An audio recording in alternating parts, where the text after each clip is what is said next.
Hi friends, host Eric here, host Talking with Famous People. If you're not familiar with typology on my channel and you happen upon this video and are interested in watching it, there's going to be a certain amount of jargon, but I'm going to try to make this as generally accessible as possible, whether you know about typology or not. Regardless of your knowledge of typology, I've put this table here to show which types I'm referring to when I'm talking about meta-analysts, analysts, executives, and executors. But this video is ultimately really about why human beings argue and bicker. Why it is that we can't seem to see eye to eye on some things. Why it seems to you maybe that like people who are in favor of I just don't get it. How can they be so wrong? And why can't they just open their eyes and see the truth? If you've got any of those kind of thoughts about anybody, this will hopefully answer those questions. Because the thing is, there are 4 permutations of a frame and contention level argument linguistic reality. And the challenges that people face in communicating with each other typically stem from this frame contention level issue. So I'm going to explain a bit. Interestingly and tellingly, there are also 4 kinds of statements in English. Probably in general in language, but I'll just limit it to English to make sure I don't overstep my claims here. The 4 kinds of statements seem to correlate directly with the 4 kinds of people that I've articulated here. So let me get into the mix of it so it's a little clearer now. One kind of statement that people make is a descriptive statement. This is a bottle of weed. It's a descriptive statement. If you were here, you could look inside and see if there's actually weed in there and to tell me if it's true or not. There it is, so you can tell me it's true. Example, Joe went to the library yesterday afternoon. It's a concrete frame, or a particularist frame. Namely, it's about what Joe in particular did. And it's a concrete test if you want to test it. You could access, for example, the security camera footage from the library and see if you see Joe there. And if you do, you would conclude that my claim about Joe being there yesterday was true.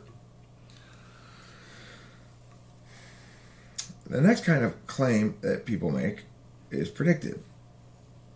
And all of these I put conditional in front of them because they're language-based things, so there's inherently conditionality built into it. A lot of times a conditional statement is left unspoken.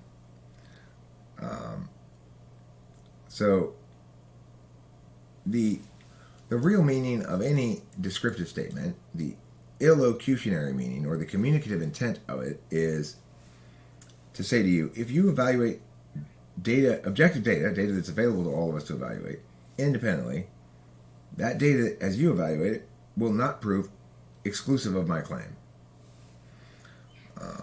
So for example, if you can show me video footage of Joe spending the entire day yesterday at the beach and never being near the library, then you can falsify my claim. Descriptive claims are either falsifiable or they are subjective descriptive claims. I feel sad is a subjective descriptive claim. But it's still a descriptive claim and it's still a concrete test. It's just a concrete test that only I can administer. I just check my feelings. It's not a test that you can administer. So it's concrete, but it's not universal. Conditional predictive. If we raise taxes on the rich, most people will economically benefit. Now, this is pretending as though people spoke carefully. Usually, people who make what are fundamentally predictive claims position them as normative claims. In other words, we should raise taxes on the rich. We should raise taxes on the rich is a normative claim. However, the only way to justify it is by pointing to, by using predictive claims. You can't justify that normative claim with normative arguments. So, a predictive claim, if we raise taxes on the rich, most people will economically benefit. That's what somebody who says we should raise taxes on the rich should say. They should actually make the predictive claim they mean to say, which is, if we raise taxes on the rich, most people will economically benefit. That's a concrete frame because we're considering a specific action, raising taxes on the rich, and we're justifying it with a universal justification that it'll have universal benefits. Now, the third kind of statement that people make is prescriptive. This says you've got a situation, a problem or whatever, that's particular to you. But I'm going to treat it as an example of a set and give you a universal response to it. So that, but you can test it with your concrete test. So, oh, you have a broken arm? You should see a doctor and have him put a splint on it. It'll heal properly.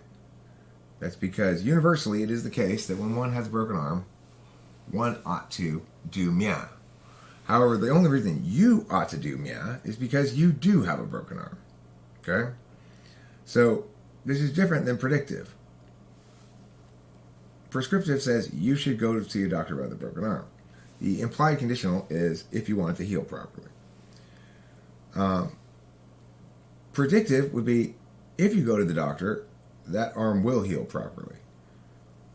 And people generally bypass the predictive statement and go directly to the prescriptive there and just assume the concrete test is obvious. In other words, if you have a broken arm, the only way to test whether or not you dealt with the broken arm correctly is to test particularly you and your arm. It won't do you any good to determine whether or not your arm is healed properly by referencing objective data. So the test one, you could say it's a matter of whether you no way to test it by a universal data. The data that you're accessing, if you're accessing data about your own arm, your SI data, so to speak. SI means introverted sensing, and it's knowledge you have about your own bodily condition. If my arm is not hurting and it feels fine, then it is, one might say, it is objectively healed well. In other words, that if one were to give a universal objective test for has it healed properly, one would ask you these questions about it. However, that doesn't mean the data is actually objective. The data is subjective because only I can feel whether my arm is healed properly or not. So that's what I'm getting at with the abstract frame concrete test. The abstract frame is there's a normal arm and a state of normal health that we're checking against, but you can only check a particular against it to see if your particular measures up or not. Note in the opposite one, right, that the frame is in predictive. The frame is the particular thing. It's saying, let's do this particular action. And not because it helps me or you or him or her or whatever, but because it's universally the best thing to do.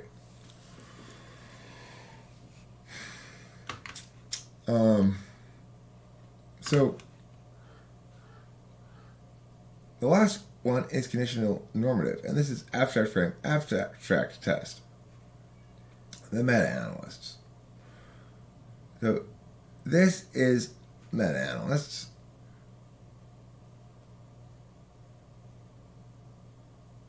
Normative. The analysts are the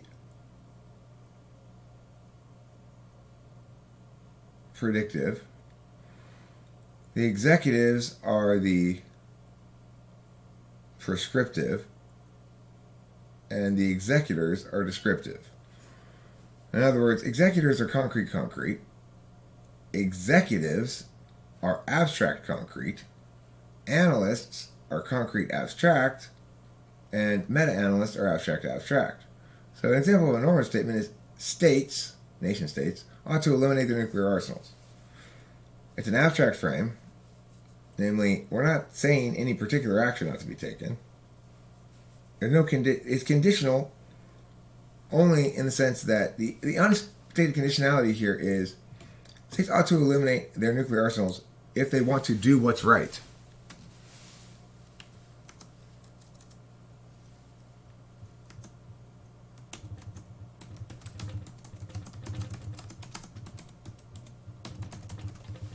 So basically, there's not really any conditional here. It's unconditional. I should just say that, It's unconditional. It's like states ought to eliminate the nuclear arsenals. If what? If nothing. They ought to because of realities,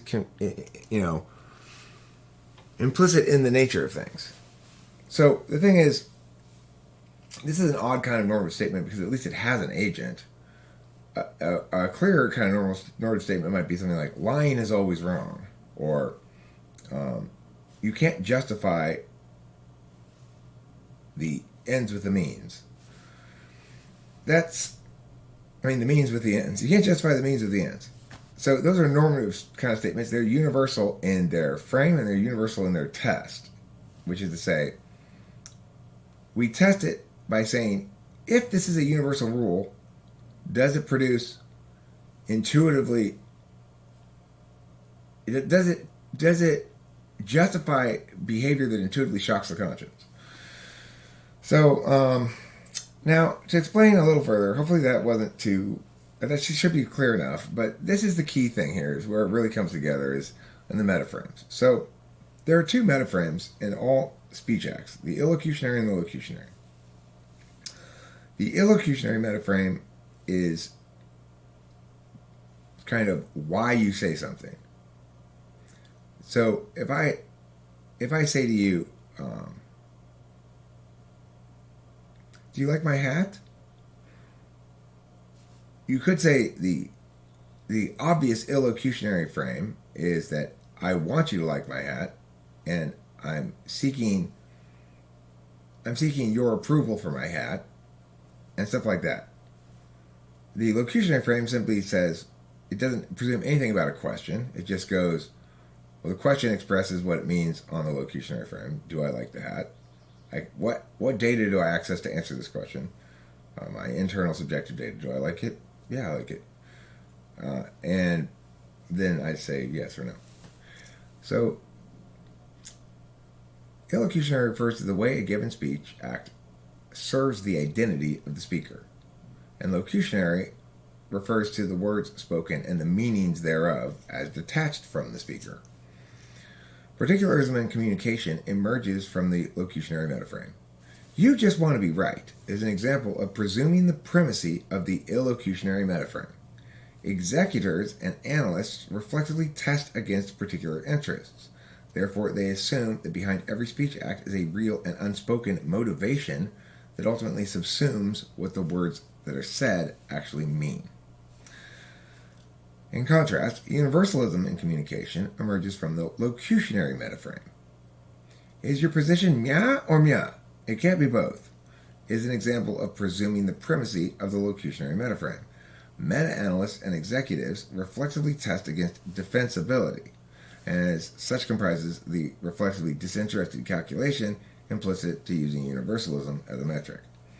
So you'll notice that all those 8 types, the meta-analysts and the executives, are TI, FE. And that for those who aren't familiar with cognitive functions, if you happen to be watching this, TI refers to introverted thinking and is this sort of logical parsing that I'm doing here. And FE refers to extroverted feeling, which is being aware of how something plays. So my wanting to explain what those jargons mean, that's an example of a somewhat belated FE awareness. As I'm going through this, it struck me at a moment that oh, I'm doing jargon again, and I wanted to make sure that everybody could understand this video, regardless of their involvement in cognitive functions or personality types. Because this is bigger and broader and deeper than that. It's answering the fundamental questions of why people can't see eye to eye and why people engage in clash. So if somebody like an ENFP, which is a personality type that has the same basic function as me or nature as me, namely coming up with ideas, talking a lot, generating possibilities, that sort of thing. An ENFP is like me, except unlike me, I'm an ENTP. An ENFP has the same abstract frame, but they have a concrete test. As a consequence, they are likely to get their normative things mixed up with their predictive things because they default to prescriptive. So the type that's probably most likely to say, if we raise taxes, we should raise taxes on the rich, is an executive type. Because even though they have an abstract frame and a concrete test, the reason they're most likely to say that is because their abstract frame views what's universally good or bad or just or unjust in some sense, but their particular as tool function means that they don't evaluate their advocacy on universal or objective testable grounds. So they know something has to be done because of this universal problem, but their solution is just whatever they think ought to be done, and they're not accustomed to testing those solutions against a universal metric like defensibility, argumentational defensibility. So if I get into an argument with them about something like this, I'll basically be saying, but okay, even if we agree on your interpretation of the universal frame, that this is a problem, that say income inequality is a problem, we have to evaluate the solution as well to see if it works universally. Okay, your problem identification works universally, but if the solution doesn't work universally, then we ought not do that because you're just going to worsen the thing we already agree on, that there's a universal problem. But they're unlikely to be able to meaningfully engage that kind of reasoning because they're unaccustomed to using anything other than their own interested calculus to evaluate the success of something. So if I'm making a plan for everybody and I decide if it's going to work well by looking to see if it works well for me, I'm going to be led astray a lot of times.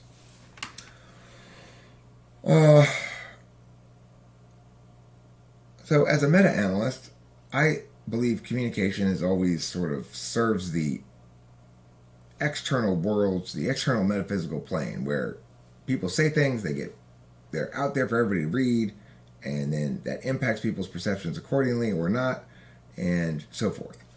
Of course, this approach is not better than any other approach inherently. It's not better to be a meta-analyst. It's not more right. It's just, as with each of these things, it's more right in its appropriate jurisdiction and less right in an inappropriate jurisdiction. So one of my issues as a meta-analyst, I'm so abstract in my framing and I'm disinterested in my calculations that it makes it difficult for me to know what I want, to have good relationship communication, unless I'm with another person who's highly abstract. So if there's anybody who's got any particularism in their mix, probably I'm not going to be able to be in a relationship with them, a romantic relationship. Because for me, the statuses, the words we agree on, and the words we say and don't say, are more important than actualities.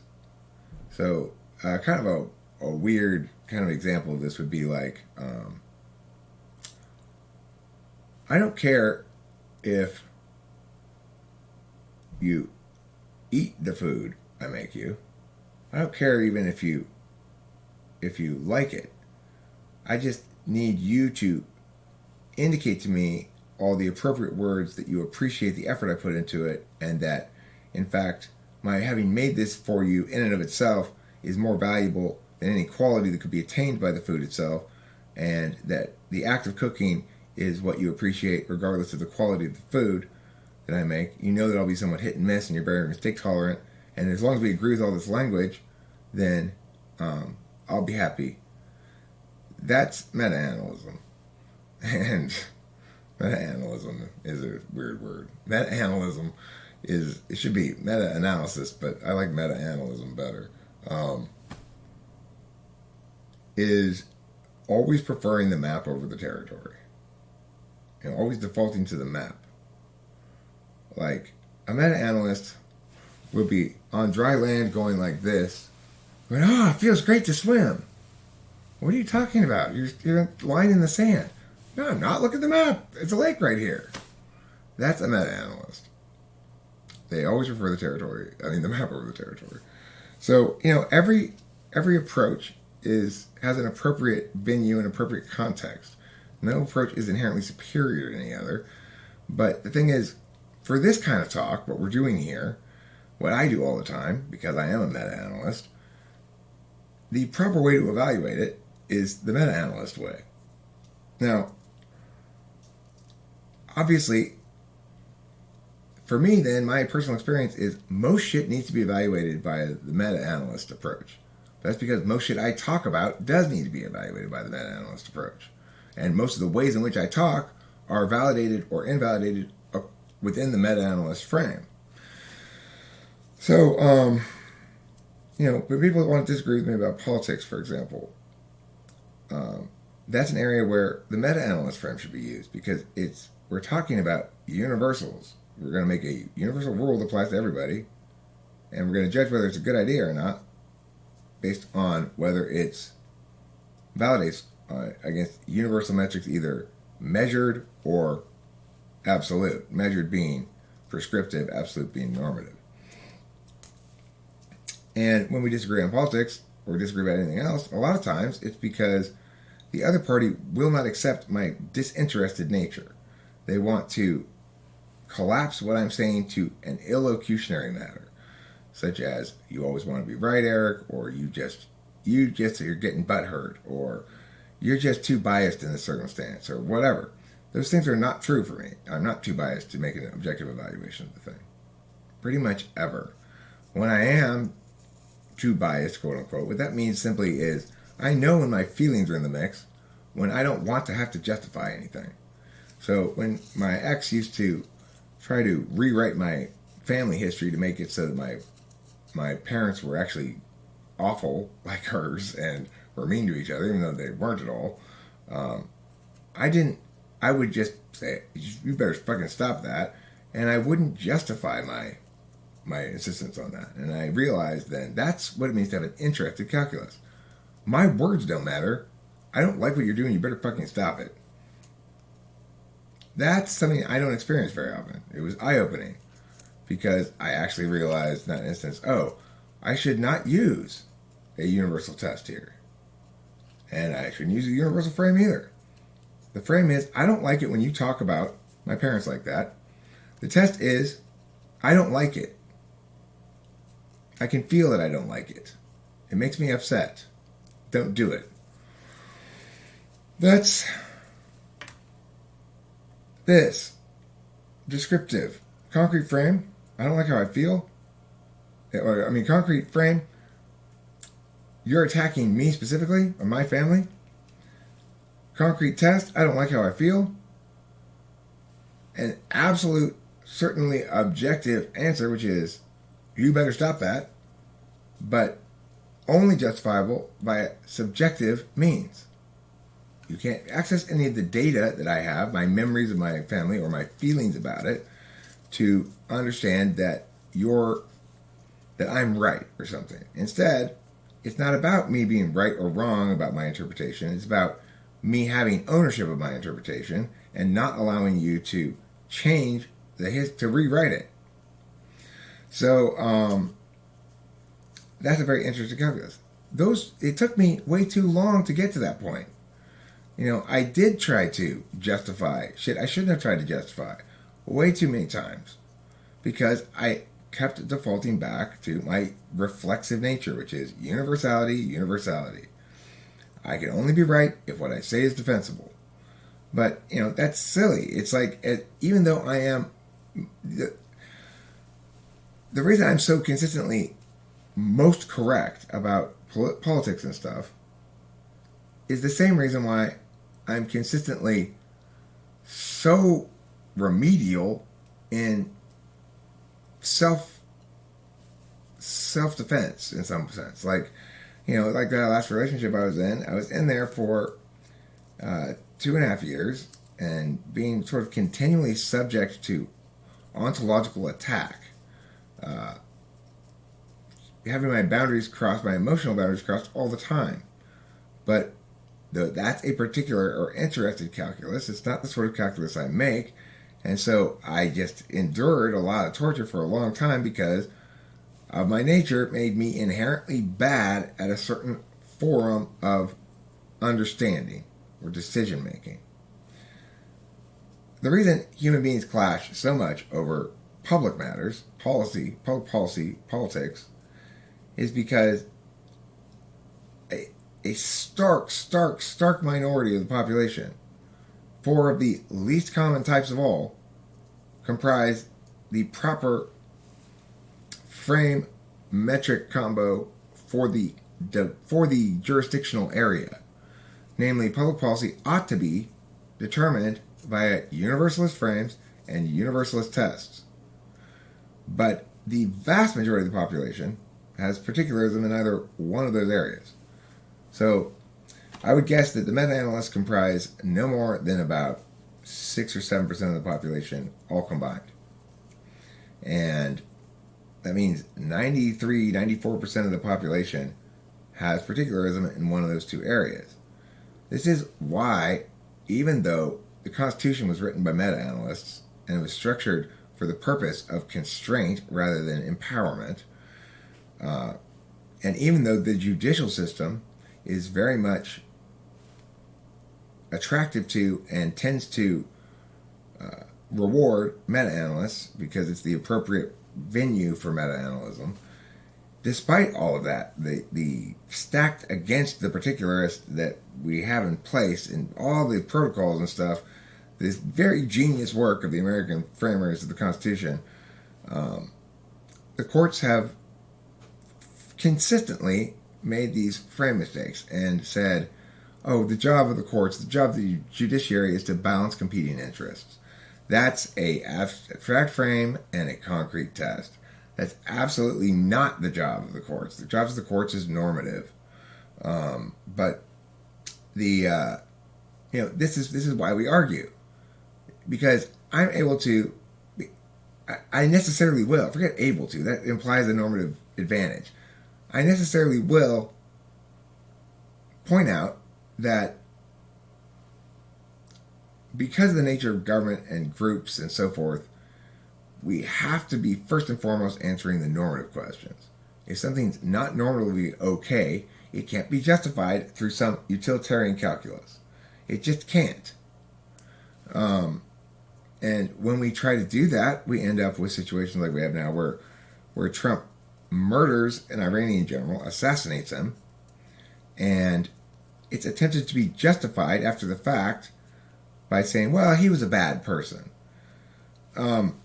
That's when we empower government to do that, we all suffer eventually. After all, government is supposed to be us. Would you go murder somebody because you think they're a bad person and expect to get away with it? No. Alright, so anyhow, that's my video about this stuff. Hopefully it was insightful, informative, educational, and full of poo. If you don't have enough poo in your media, you'll be sad. I'll play this loop here as a goodbye song.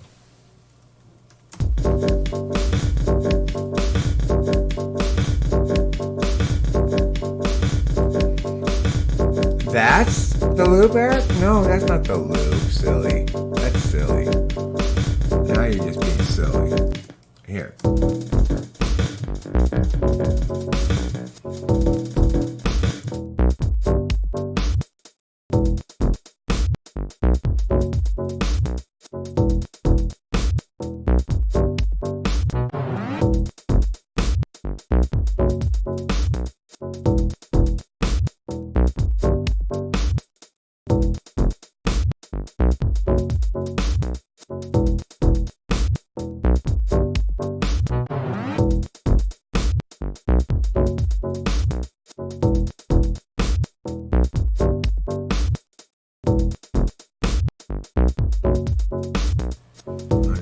abruptly nauseous. I'm gonna need to eat something. Goodbye. Have a good day.